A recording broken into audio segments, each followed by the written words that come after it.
Assalamualaikum warahmatullahi wabarakatuh. Kembali lagi di sini dengan saya, Bapak Aditya Nugroho. Kita akan melanjutkan materi mengenai struktur dan fungsi jaringan pada akar, batang, dan daun.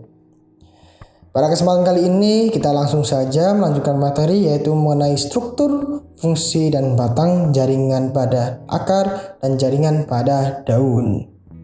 Untuk yang pertama kita langsung saja bahas mengenai struktur dan fungsi jaringan pada akar.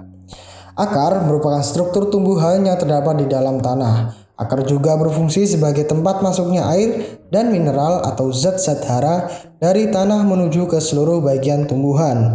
Akar juga merupakan kelanjutan sumbu tumbuhan. Yang selanjutnya adalah struktur luar akar. Struktur luar akar yang pertama adalah meristem apikal. Meristem apikal adalah jaringan yang sel-selnya terus membelah dan membuat akar memanjang. Kemudian ada tudung akar. Tudung akar melindungi sel-sel meristem saat membelah sehingga dapat menembus tanah tanpa ada hambatan ataupun kerusakan. Serta akar dapat menambatkan tumbuhan dengan kuat ke dalam tanah. Selain itu, akar juga berfungsi sebagai penyerapan air dan mineral dari dalam tanah.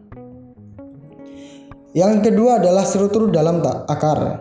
Yang pertama adalah epidermis. Epidermis merupakan bagian terluar dari akar. Sel epidermis memiliki dinding sel yang tipis, sehingga air dan mineral mudah masuk ke dalam sel-sel epidermis, kemudian diteruskan ke dalam korteks dan silinder pusat.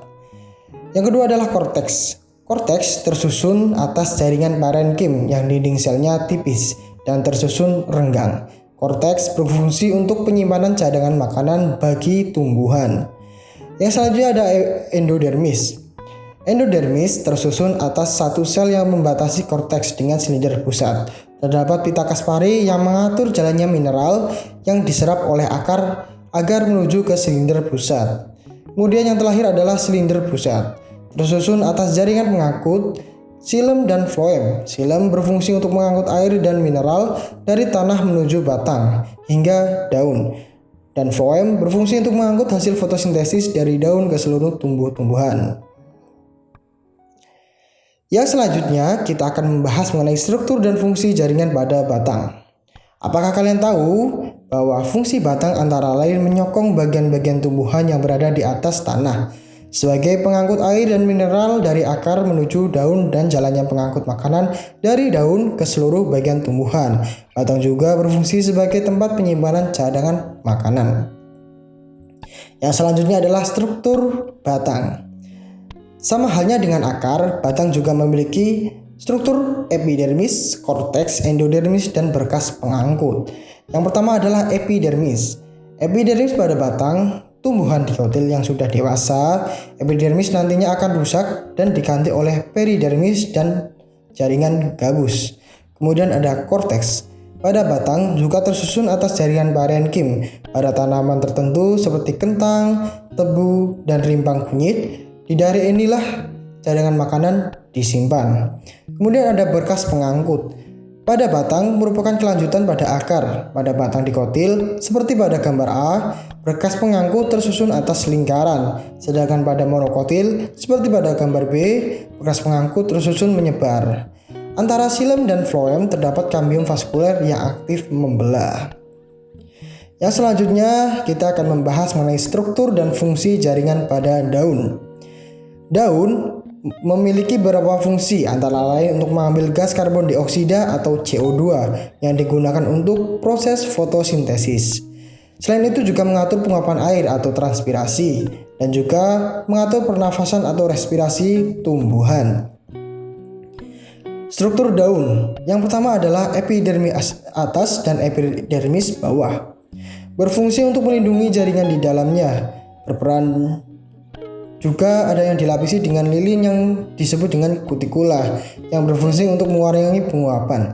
Selain itu juga dapat bermodifikasi menjadi stomata, sisik, dan rambut-rambut. Stomata dapat membuka dan menutup menyesuaikan lingkungan. Pada tumbuhan, umumnya stomata di siang hari akan membuka sehingga CO2 akan masuk. Kemudian adalah jaringan palisade. Jaringan palisade berbentuk silinder tersusun pada menyerupai tiang dan mengandung banyak klorofil. Yang ketiga adalah jaringan bunga karang, tersusun oleh sel-sel tidak beratur, longgar, dan mengandung klorofil. Kemudian ada mesofil, jaringan parenkim yang mengandung klorofil. Di sini terjadi proses fotosintesis pada tumbuhan monokotil. Mesofil tidak berdiferensiasi menjadi jaringan bunga karang atau palisade, tetapi tersusun oleh sel parenkim yang mengandung klorofil. Yang selanjutnya di sini Bapak akan memberikan tugas seperti pada biasanya, yaitu buatlah ringkasan materi dari pembelajaran kali ini. Kemudian ringkasan materi ditulis tangan pada buku catatan IPA kelas 8. Ringkasan materi kemudian difoto dan kemudian diupload pada Google Classroom yang telah disediakan. Baik, itulah pembelajaran pada kali ini. Semoga bermanfaat. Terima kasih telah menyimak dengan baik. Selalu semangat untuk belajar, selalu jaga kesehatan. Bapak ucapkan wassalamualaikum warahmatullahi wabarakatuh.